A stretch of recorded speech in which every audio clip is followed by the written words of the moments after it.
continuing with its restrictions to impact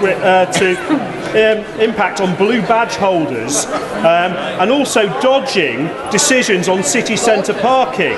This is causing a huge disadvantage to rural communities in my constituency who have poor transport links. So will my right honourable friend agree that city centres should be? Will my right honourable friend agree that city centres should be accessible to all? Minister.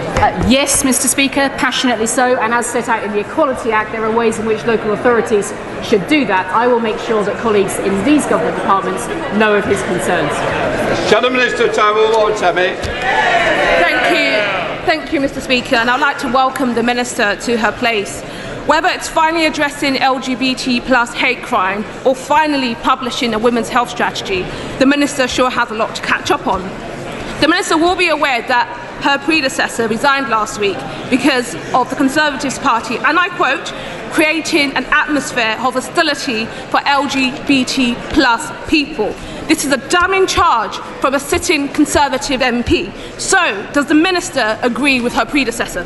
Minister. Thank you, Mr. Speaker. The government takes all hate crimes seriously, and we have robust laws to respond to them. And whilst police have recorded hate crimes targeting LGBT communities have increased, it is the biggest driver for this improvement in police recording and the increased willingness of victims to stop and to come forward. It is taken very seriously by the Home Office, and we are working with the police on this. Celine Saxby. Thank you, Mr. Speaker. The Social Mobility Commission's index in Devon starts with South Hams at 49 out of 324, yet my North Devon constituency is at 238. What is my right honourable friend doing to level up regional inequalities such as this? Thursday. Well, my honourable friend is absolutely right. One of the biggest issues we face in this country is geographical inequality.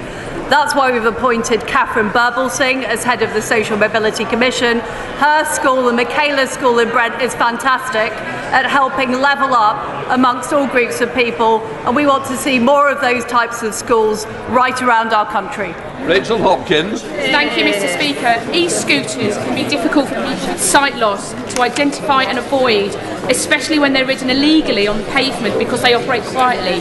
So what assessment has the Minister made of the impact the illegal and unsafe use of e-scooters has made on people with visual impairment? Minister.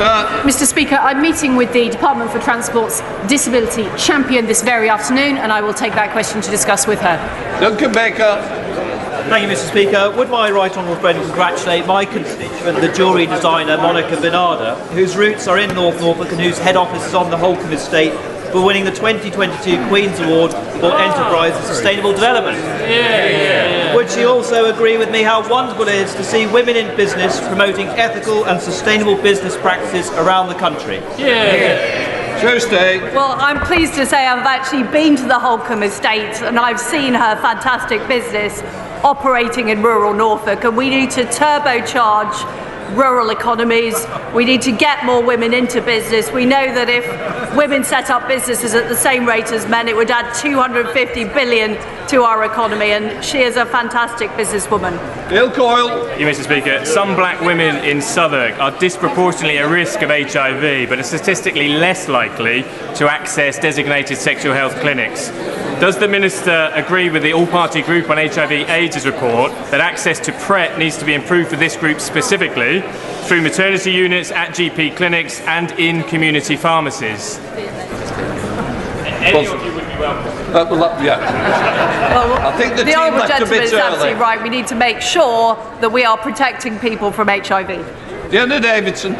Thank you, Mr. Speaker. I first got involved in politics when I was 16, and one of my many motivations for joining David Cameron's Conservatives was because of his socially liberal stance on LGBT plus issues. And one of our party's proudest achievements, in my view, is still introducing same-sex marriage. So will my right honourable friend confirm that whatever the outcome of the leadership election over the next few weeks, that she and the department will continue to prove that the Conservative government is on the side of LGBT people?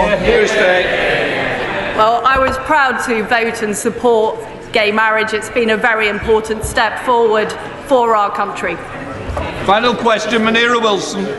Mr. Speaker, given that almost a third of kinship carers have a disability or chronic condition, and a child in kinship care is twice as likely to be black than white, it's clear that kinship carers and equality is issue. So will the Minister meet with me to discuss my kinship carers bill and how we can support kinship carers better who step up to support a child in crisis? Yes. Minister to sorry. Minister, I want the question answered. I'm sorry, I couldn't hear it. Can you just answer the question? I apologise, Mr. Speaker. Yes. Order, because I couldn't hear it. Sorry, please, Minister, try again. Okay. I apologise for confusion, Mr. Speaker. The answer to the honourable lady is yes. I'm happy. Excellent, thank you. That's very...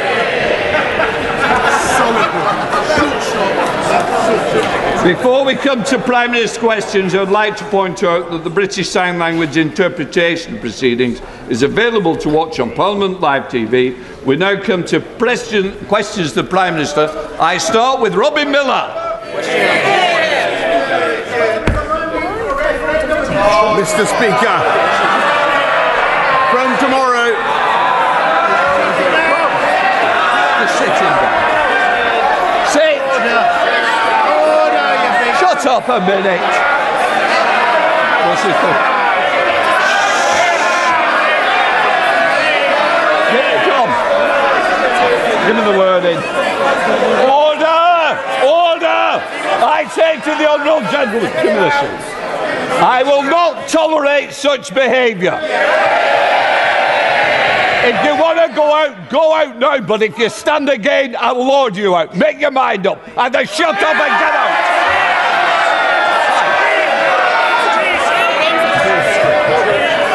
I warn the honourable member that if there's protesting carrying out, shut up a minute. Does somebody want two at once? Shout them out. Order. Sit down, you want me in the future. I now warn the honourable members that if they persist in refusing to comply with my order to withdraw, I shall be compelled to name both of them, which may lead to them being suspended from the House. Right, names.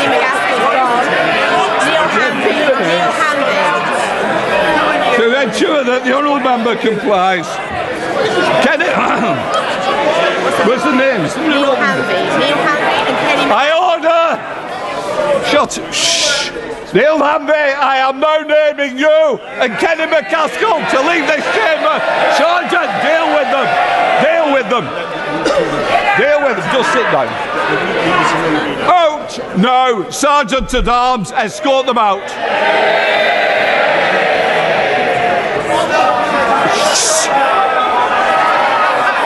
Take them out, Sergeant. Let them out.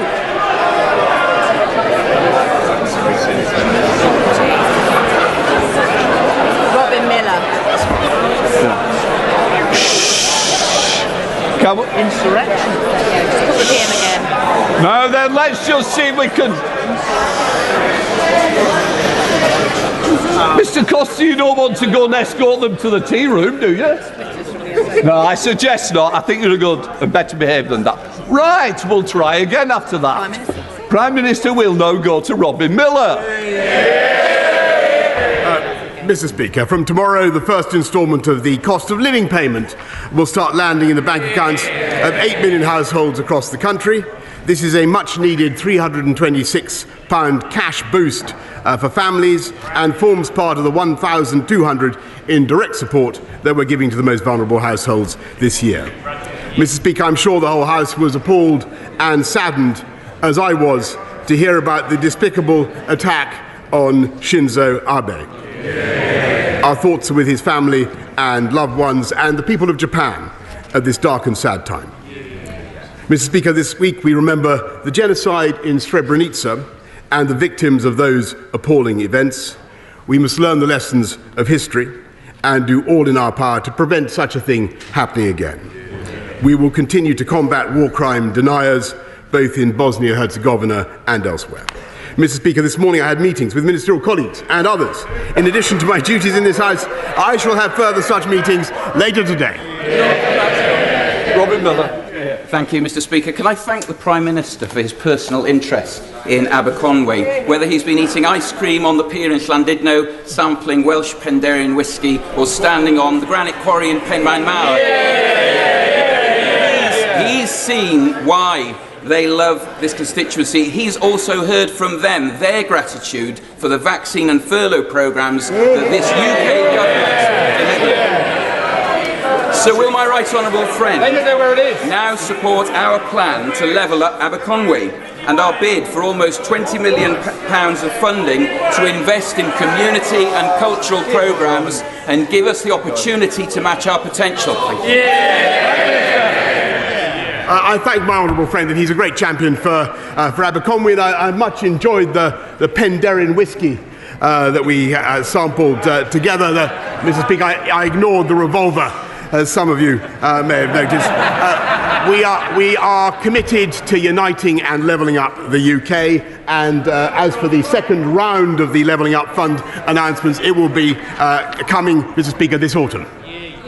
We now come to the Leader of the Opposition, Keir Starmer. Mr. Speaker, may I join the Prime Minister on his comments about the former Prime Minister of Japan, a deeply shocking moment, and of course his comments about genocide. Mr. Speaker, may I welcome the new Cabinet to their places. We have a new Chancellor who accepted a job from the Prime Minister on Wednesday afternoon and then told him to quit on Thursday morning. A new Northern Ireland Secretary who once asked if you need a passport to get to Derry. And the new Education Secretary, whose junior ministers have literally been giving the middle finger to the public. It is truly the country's loss that they will only be in post for a few weeks.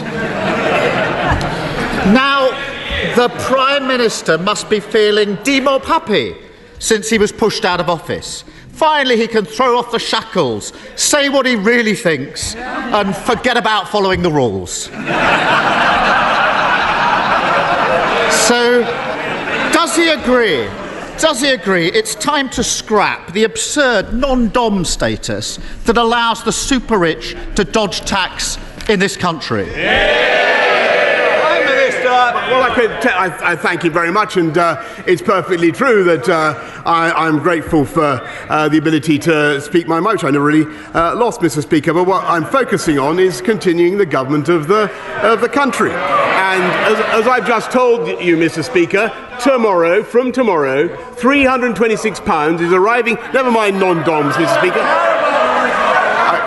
Doms or non-doms, I don't mind. £326 is arriving in the bank accounts of 8 million vulnerable people. And how can we do that?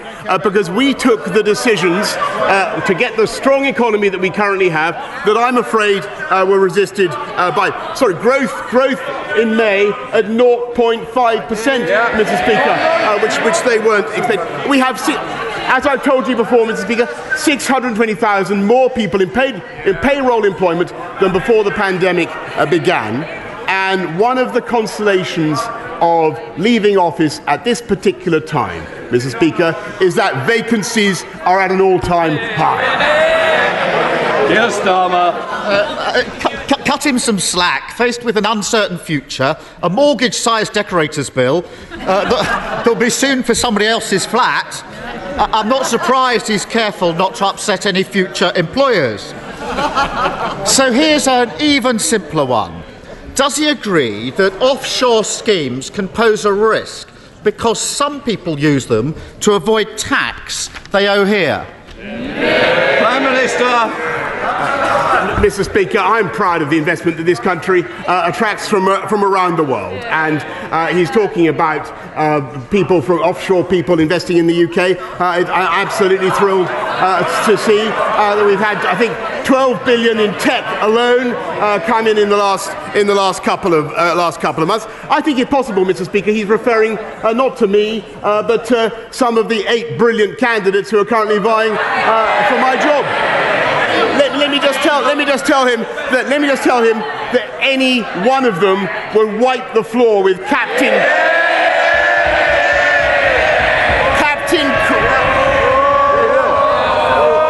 wipe the floor. Can I just say the furniture has to be repaired, and one of the members already had one bill. I'm sure he doesn't want another Prime Minister. Any one of them would wipe the floor with Captain Crasheroony Snoozefest, Mr. Speaker. And after a few weeks' time, that is exactly what they will do. They will unite around the winner and do just that. Yes, Starmer. He's been saying all week that he wants revenge on those that have wronged him. Here's an idea, Prime Minister. If he really wants to hit them where it hurts, he should tighten the rules on tax avoidance. But at the very least, does he agree that anyone running to be Prime Minister should declare where they and their families have been domiciled for tax purposes and whether they've ever been a beneficiary of an offshore tax scheme? Prime Minister. Mr. Speaker, to the best of my knowledge, everybody in this Parliament, everybody in this House pays their full whack of tax in this country, and I think that people should, members across the House should cease this constant vilification of each other. I think people pay their fair share of taxes, and quite right. What we're doing, and it's thanks to the tax yield that we have had, that we're able to support the people of this country in the way that we are. So we've been able to increase universal credit by £1,000, Mr. Speaker.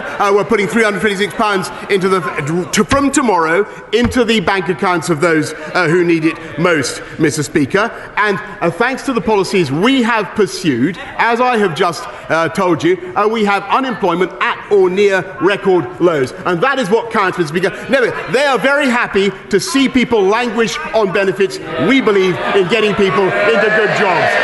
And I'm looking for one. Mr. Speaker, I'm not sure he's been keeping up with what's happening the last few days. Over the weekend, the candidates to replace him have promised £330 billion in giveaways.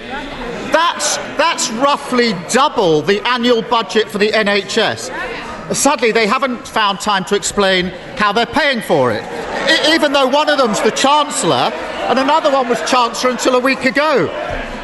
They all backed 15 tax rises. Now they're acting as if they've just arrived from the moon, saying it should never have happened. Doesn't he agree that rather than desperately rewriting history, they should at least explain exactly where they're getting all this cash from? Prime Minister. Actually, Mr. Speaker, he's completely wrong. I've been listening very carefully, and all the commitments that I'm listening to are very clear. We will continue. Whoever is elected will continue to put more police out on the street, exactly as we promised. Already at 13,576, we're going to go up to 20,000.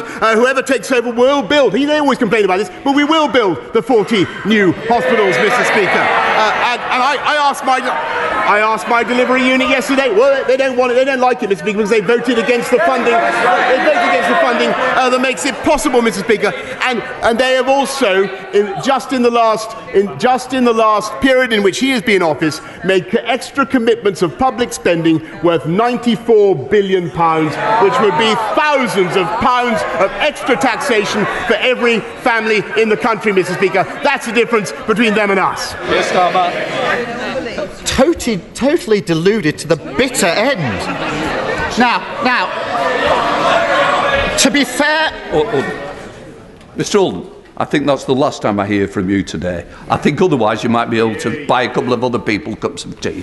Yes, Starmer. To be fair to the new Chancellor, he's at least attempted to spell it out. He's promised tens of billions in tax cuts and confirmed he would cut the NHS, the police and school budgets by 20% to fund it. The member for Stratford and Gibraltar is complaining, but he said it on TV. And yesterday he said it's simply not right that families are seeing their bills skyrocket and we do nothing. Was the Chancellor speaking on behalf of the government, Prime Minister, when he promised huge spending cuts? and when he said that they're doing nothing on the cost of living crisis? Prime Minister. Look, Mr. Speaker, this is really pitiful stuff from the party that voted against the £39 billion which is necessary to pay for those 50,000 nurses which we're recruiting, and we will recruit by 2024, Mr. Speaker, which is necessary to pay for those hospitals and those doctors and those scans and that treatment. They don't have a leg to stand on, Mr. Speaker. And I can tell him something else. The reason we've got growth now at 0.5% in May is because we took the tough decisions to come out of lockdown on July the 19th last year, which he said was reckless. Never forget, he said it was reckless. Our economy would not be strong enough now to make the payments we are to our fantastic NHS, and they know it. Stop up! I really am going to miss this weekly nonsense from him. Let's move on. Let's move on from his current Chancellor to his former Chancellor. Last week he resigned, accusing the Prime Minister of not conducting government properly, competently or seriously. He suggested the Prime Minister is not prepared to work hard or take difficult decisions, and implied that the Prime Minister cannot tell the public the truth. Yesterday, he claimed his big plan is to rebuild the economy. Now, even the Prime Minister must be impressed by that Johnsonian brass-neckery. Can the Prime Minister think of any jobs his former Chancellor may have had that means he bears some responsibility for an economy that he now claims is broken? Prime Minister. Mr. Speaker, I think everybody who's played a part in the last 3 years has done a remarkable job in helping this country through very difficult times. I just want to say to him, really, Mr. Speaker, the next leader of my party may be elected by acclamation, so it's possible this will be our last confrontation over this. It's possible. So I want to thank him. I want to thank him for the style in which he's conducted himself. I think it'd be fair to say he's been considerably less lethal than many other members of this House. And I'll tell you why that is. Because he hasn't come up. Can I just say to this end of this front bench, I expect better behaviour, and I'm certainly going to get it. Prime Minister. There's a reason for that, Mr. Speaker. Over 3 years, in spite of every opportunity, he's never really come up with an idea, a plan, or a vision for this country. And I can tell you that at the end of 3 years, Mr. Speaker, we got Brexit done, which he voted against 48 times.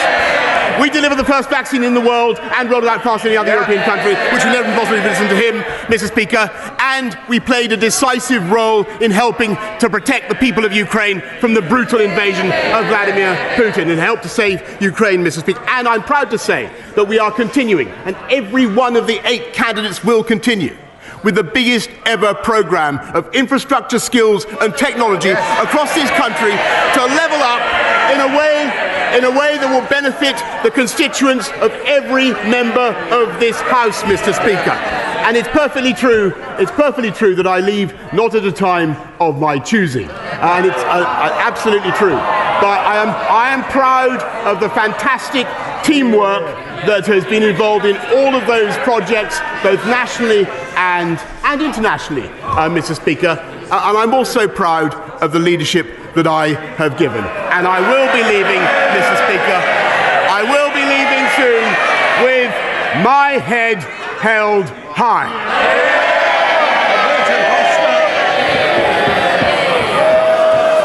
The convicted double-child rapist and murderer Colin Pitchfork was granted parole last year by the Independent Parole Board in the face of enormous opposition from whistleblowers and my South Leicestershire constituents. Only 2 months after he was released, he was recalled to prison for having breached his licence conditions. He has another parole board hearing scheduled for September. Prime Minister, you and I have communicated about this matter on numerous occasions, and you've assured me that you would do everything in your power to deal with this situation. Can you confirm, before you leave office, that your government will make all the necessary submissions that it can make lawfully to the Independent Parole Board to make sure that this dangerous man is kept behind bars? Prime Minister. My honourable friend for his campaign. Our thoughts, of course, with the victims of Pitchfork, Lydia and Dawn's friends and family. And, Mr. Speaker, I can tell the House that my right honourable friend, the Deputy Prime Minister, will be submitting his views on the Pitchfork case to the Parole Board before his hearing, and there is also, as the House will know, a root and branch review of the parole system currently underway, which includes plans for greater ministerial oversight for the most serious offenders, and we'll be bringing that forward as soon as parliamentary time allows. We now come to the Leader of the SNP, Ian Blackford. Thank you, Mr. Speaker. And can I associate myself with the remarks of the Prime Minister in the murder of Shinzo Abe, a dreadful event that took place last weekend? Can I also thank you, Mr. Speaker, for hosting last night the charity remembering Srebrenica. We should all take time this week, on the 27th anniversary of the genocide that took place there, to think of the circumstances and the shame that we were not able to step in and stop the murder of so many innocent boys and men and the rape of so many women. And that we must learn the lessons from that. And of course, at this time, we think very much of those in Ukraine that are facing a war criminal, and make sure that those responsible are ultimately held to account for crimes against humanity. Mr. Speaker, the Tory leadership contest is quickly descending into a toxic race to the right, and it's clear that whoever wins that race, Scotland loses. The former Chancellor has pledged to govern like Margaret Thatcher. The current Chancellor is threatening 20% cuts to the NHS and public services, and they're all trying to outdo each other on an extreme Brexit, costing the economy billions. Is the real reason that the Prime Minister won't endorse any of these awful candidates because whoever becomes the next Tory leader will make Genghis Khan look like a moderate? Prime Minister. I feel a real twinge, Mr. Speaker, that this is probably virtually the last time I'll have the opportunity to answer a question to perhaps because he's going or I'm going, I don't know. Mr. Speaker, all I would say to him is that I think that the next leader of my party will want to make sure that we do everything we can to work with the Scottish Government in the way that I've been able to do and I'm proud to have done over the last few years to protect and secure our union. And my strong view, Mr. Speaker, having listened to him very carefully for years and years now, is that we are much, much better together. Ian Blackford. I can say with all sincerity, I hope whoever is the next Tory leader will be as popular in Scotland as he has been. Because for people in Scotland, Westminster has never looked so out of touch. We've got right-wing Tory contenders prioritising tax cuts for the rich and a zombie UK government failing to tackle the cost of living crisis. Whilst the Tories are busy tearing lumpouts of each other, money-saving expert Martin Lewis has warned the energy price cap could soon rise by a sickening 65% in October to £3,244 a year. After a decade of Tory cuts and Brexit price rises, it will mean many families simply can't afford to put food on the table and heat their homes. Scotland literally can't afford the cost of living with Westminster. Does the Prime Minister not get that people in Scotland don't just want rid of him, they want rid of the whole rotten Westminster system? Prime Minister. Mr. Speaker, I think that's not what is actually happening in this country, is that we're using the fiscal firepower that we built up to cut taxes for working people, cut taxes for those on low incomes, and you saw that last week in the average of £330 tax cut on national insurance. We're increasing support for those vulnerable households from tomorrow, another £326 going in. And Mr. Speaker, it's thanks to our union that we were able to deliver the furlough scheme, which helped the entire country, and to make the massive transfers that boost the whole of the UK economy. And I think that the last thing the people of Scotland need now, the last thing they need is more constitutional wrangling when we need to fix the economy. Mary Robinson. Thank you, Mr. Speaker. After securing almost £14 million in my town's fund bid for Cheadle, I was delighted last week to get the green light for our new Cheadle rail station. And £4 million for our state-of-the-art eco-business park. I've had tremendous support from the Cheadle Towns Board and local community, who understand how important it is to have connected towns and villages, bringing investment and high-tech jobs to our area. I'm ambitious for Cheadle, and now want to secure the redoubling of the Mid-Cheshire Line and the extension of Metrolink through my constituency. Will my right honourable friend join me in thanking the Towns Board and Station Working Group for their support, and agree with me that improving connectivity is key to economic growth and the future of our levelling up? Well, Mr. Speaker, it's thanks to the massive exertions of this government in levelling up with the £650 billion investment in infrastructure that we're having got a new railway station in Cheadle, for instance, Mr. Speaker. And I know that the bids that my honourable friend has just mentioned are now being actively studied by the Department for Transport, and she should feed in more to them. Stephen Farrett. Thank you. In a recent opinion poll conducted by Lucid Talk for Queen's University, only 5% of the people of Northern Ireland expressed any trust whatsoever in this government. So as the Prime Minister prepares to leave office shortly, will he apologise for his legacy in Northern Ireland, in which power sharing has collapsed, the Good Friday Agreement has been undermined, an unwanted protocol bill is being imposed upon the people and businesses of Northern Ireland, and Anglo-Irish relations are in their worst state for 40 years? Prime Minister. Well, Mr. Speaker, because actually what we've got, and I know that every single one of the candidates will want to deliver this, is a bill to fix the problem of the protocol, and I accept that there is a problem, and I hope that the whole House will support it. Jacob Young.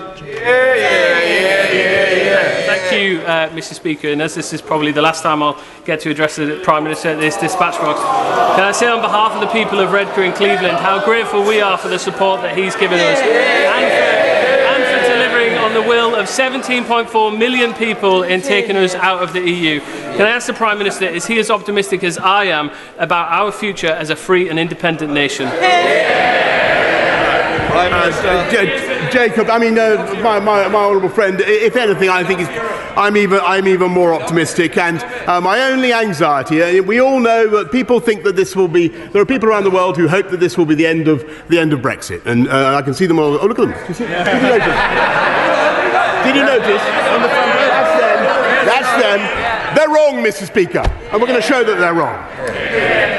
We now come to Martin Day. Mr. Speaker, if the UK truly is a voluntary union of equal nations, there must be a democratic way for any of those member nations to withdraw from it. By what right does the PM think the role of the UK government is to decide whether to respect a mandate given by the people of Scotland to their government and endorsed by their parliament? Prime Minister. Mr. Speaker, as I continually advise the members of the Scottish National Party, or Nationalist Party I should say, they should look at what is happening at educational standards in Scotland, which they are responsible for, instead of endlessly asking for a repeat of a constitutional event that we had in 2014. We had a vote, Mr. Speaker, they lost. Catherine Fletcher. Speaker, the Prime Minister knows how proud we are of our industrial heritage in the north of England and what it means for our future. So last Friday it was a joy to be on the banks of the Ribble with the Friends of the Old Tram Bridge, a group that are asking for this historic piece of industrial architecture that crosses the Ribble to be reopened. Vote for the utility, and because we're bloody proud of it.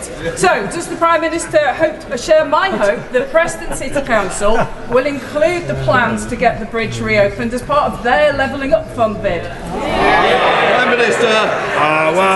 Mr. Speaker, I think it's possibly fair to say that I'm responsible for building more river crossings than anybody else in this house, including and bridges, including Suggett's Lane crossing, Mr. Speaker, which I delivered for my honourable friend. I think at this stage in my political career, I could not, in all honesty, promise that I can deliver this bridge, Mr. Speaker. But I think that she has 8 people to whom she could direct that request right now, and she's in a strong bargaining position. Let's have a Robert. Child poverty has increased in every part of Wales in the last 7 years under Tory cuts to public services and malign welfare policies. In the communities I represent, 37% of children are now growing up in poverty. He has one last chance to make a real difference to these children's lives before he leaves office. Will he scrap the 2-child limit and reinstate the £20 uplift for all families entitled to welfare? Mr. Speaker, it's of course the Labour government in Wales is responsible for schools, but what we have been doing is not only increasing the living wage by £1,000, providing the financial support, the £37 billion worth of financial support that I've mentioned, but helping councils, Mr. Speaker, with a £1.5 billion household support fund to get the families such as those she mentions through the tough times, and we will come out very strongly the other side. We now come to a close question to Mike Penning. Number 8, Mr. Speaker. Minister. I thank my honourable friend. I'm delighted that there will be a new hospital scheme in this area. I'm told that the local hospital trust have considered a full range of options, and that they consider that new hospital builds at Watford General, alongside further investment at Hemel Hempstead and St Albans hospitals, represent the best option for health services in the area. Sir Mike Penning. Can I thank the Prime Minister for delivering Brexit and the fantastic vaccine rollout programme that I was proud to be involved with and saved so many lives in my constituency and around the country. Sadly, the Trust have not considered all options, and in my constituents will be astonished as to what they have said by saying that they now want £1.2 billion for the refurbished tower block situation in Watford. So could the Prime Minister do me a great favour before he leaves? Can he put a little note in the drawer of number 10, so when the new incumbent comes in to say Penning needs a new hospital on a greenfield site? Well, Mr. Speaker, I can tell him that I will assure he gets a meeting with the relevant minister to discuss his proposals. John Trickett. Thank you, sir. We now know that every ambulance service in the whole country is in a critical state.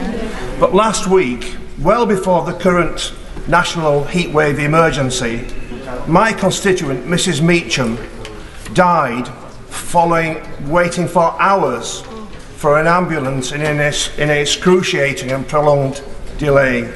Her daughter tells me that the family tragedy wasn't caused by the staff, but by cutbacks by this government. But in any event, without immediate and drastic action, we cannot be sure that there won't be many more Mrs. Meachams. Does the PM accept we now are living through an emergency health crisis? And given the disastrous state he's leaving the NHS in, why is he still in Downing Street? Mr. Speaker, the NHS now has a record. He talks about staffing levels. The NHS now has a record number of people working in it. 10,900 more nurses this year than there were last year. 6,000 more doctors. And on ambulances, and he's right, it's absolutely critical. The crucial thing is to help the hospital staff to move patients through the system.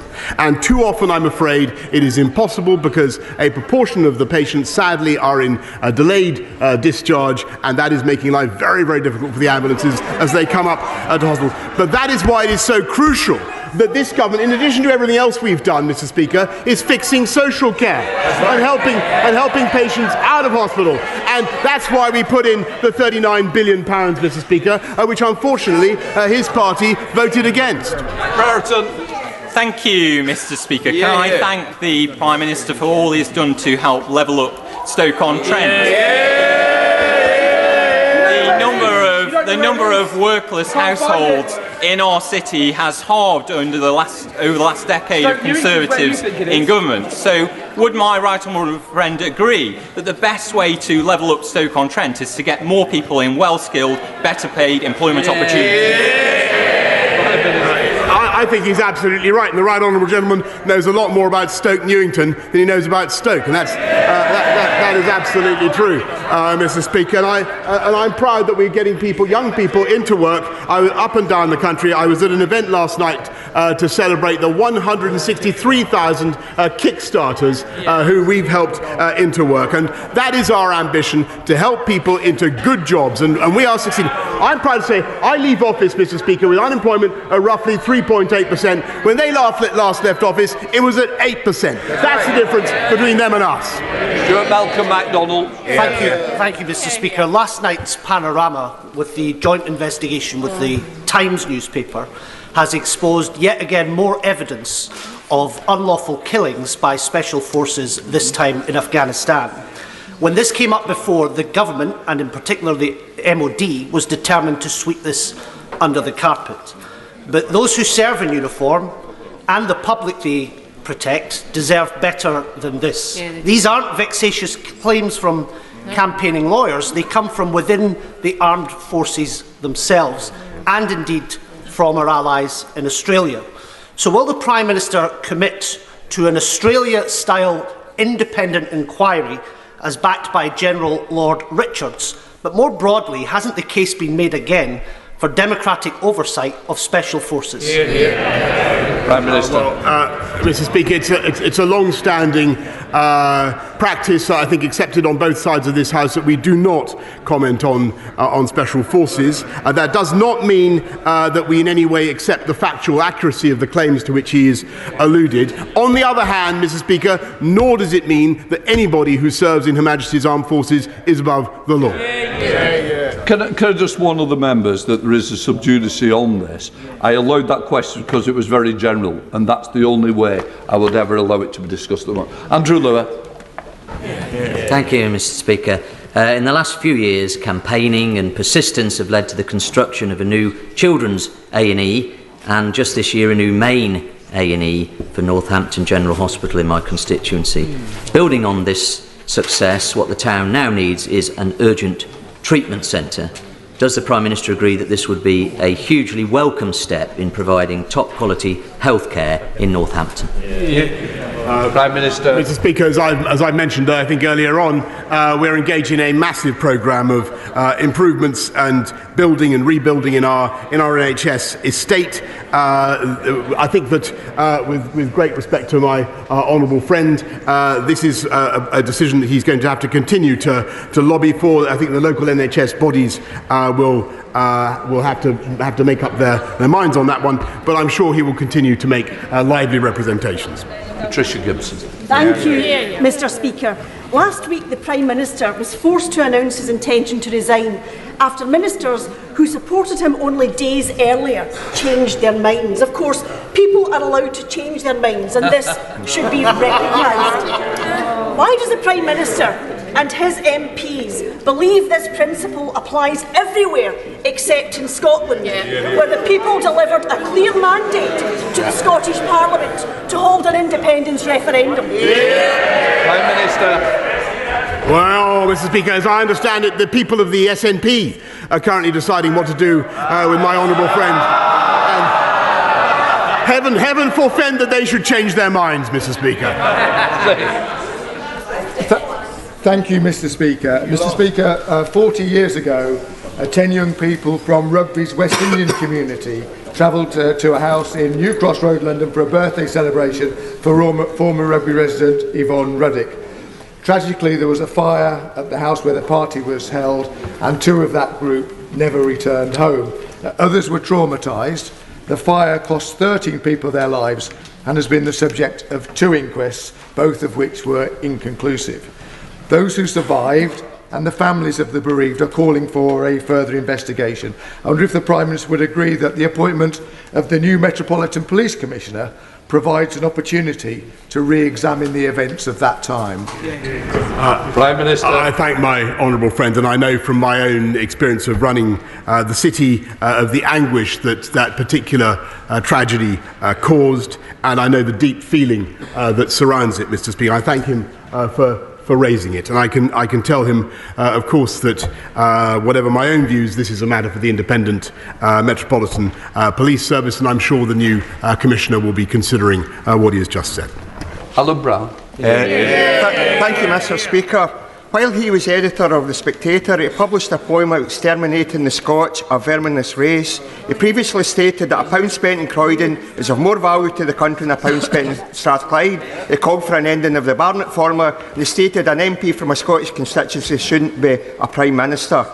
So given his anti-Scottish views, his abject failure as a Prime Minister, why did he think he's a right to try and block a democratic vote for Scotland to choose its future away from this corrupt Westminster? Can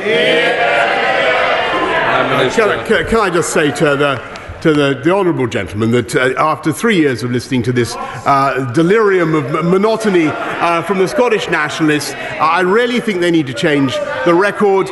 What the people of this country want is a focus on the cost of living, a focus on the economy, making sure on schools, Mr. Speaker, on standards in schools. Those are things that he should fix, Mr. Speaker, and to say nothing of the tragedy of drug deaths in Scotland, Mr. Speaker, which they still haven't done anything to address, Mr. Speaker, and everything I have seen has taught me that we are far, far better, whether it's on Ukraine or COVID, Mr. Speaker, or on furlough. There is absolutely no doubt, Mr. Speaker, that we are better off working together. Thank you, Mr. Speaker. Kensington is at the heart of the Ukrainian community, and on their behalf I would like to first send their huge thanks for your support to Ukraine. Yesterday was the first-year anniversary of the devastating flooding that affected my constituency, with more than 1,000 homes affected, people in basement flats losing all of their belongings, and many people still in temporary accommodation.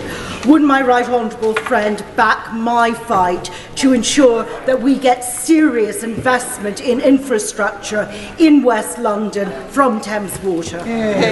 Prime Minister. I thank her very much, and I know that I know the problem of that she speaks of very well. There's no single solution to tackling surface water flooding, but she's absolutely right in wanting to put more pressure on Thames Water to try to come up with sustainable solutions. But they've got to be done working with partners, with councils, and of course with developers as well. Final question, Sam Tory. Thank you, Mr. Speaker. A few short weeks ago, Zara Alina was walking home through Ilford. She was dragged off the street and brutally murdered. Zara's family made a touching tribute for her life. She was authentic, refused to try and impress anyone, but she impressed us. She was the rock of our family. Last week, on the 8th of July, another woman was stabbed in St John's Road, just yards from my family's church that I attended for 15 years, so I know like the back of my hand. Women in Ilford should not have to police themselves or impose curfews on their behaviour when they want to just go about their daily business. So, Mr. Speaker, I want to know whether the Prime Minister will commit to greater allocation of funding in terms of policing that's targeted on specialist knife crime into Ilford and across all of that part of North East London. And in addition, Mr. Speaker, what measures will this government actually take that will make a difference to the lives of women? Will they toughen sentences for rape, stalking, domestic violence, and put in place proper police support to end, Mr. Speaker, the epidemic of violence in this country against women and girls? Just before the Prime Minister answers, just to say it's very important. I've allowed it to raise. Be careful of going into detail on the first name because it is sub judice, but in general terms I'm sure that we can answer it. Prime Minister. I thank you, Mr. Speaker, for your guidance, but I think we can say safely how much we sympathise with the victim and her family. On knife crime, it is a scourge. Mr. Speaker, and that I believe there are many different solutions, but one of them is unquestionably allowing the police to do more stop and search and making sure you have more police out on the street. And that's why we've made the massive investments that we have, and I hope that those investments will be continued, Mr. Speaker. I'm sure that they will be. And on rape and serious sexual offences particularly against women, this is incredibly important to the whole House, and it's something that we have worked on very hard over the last 3 years. And what we have done, Mr. Speaker, is not only introduced more street lights and done everything we can to give women, invested more in independent sexual violence advisors and domestic violence advisors and all the people you need to give victims the confidence they need to get cases to trial, which is such a problem, Mr. Speaker. But what we've also done, in addition to putting more police out on the streets and specialist units to tackle this, what we've also done is introduced tougher sentences for rape and serious sexual violence, Mr. Speaker. And I have to say, I was amazed, and it's still the case, that his party voted against those tougher sentences. That was a great mistake, and I think they should take it back. At the start of Prime Minister's questions, the Honourable Member, Fries Lothian, Kirkcaldy and Cowden Beath persistently denied the authority of the Chair. In their absence, I wish to proceed to name them and call on the leader to move the relevant names. So I name Kenny Maskell, Neil Hanvey, and I'm sure now the leader will pick it. Mr. Speaker, I beg to move that Kenny McCaskill and Neil Hanvey be suspended from the service of this House. The question is that Kenny McCaskill and Neil Hanvey be suspended from this House. As many of their opinions say aye. Aye. Of the contrary, no. We now move to the urgent question, a call West Streeting. No, taking a voice. Jacob, I knew what you were doing. Thank you.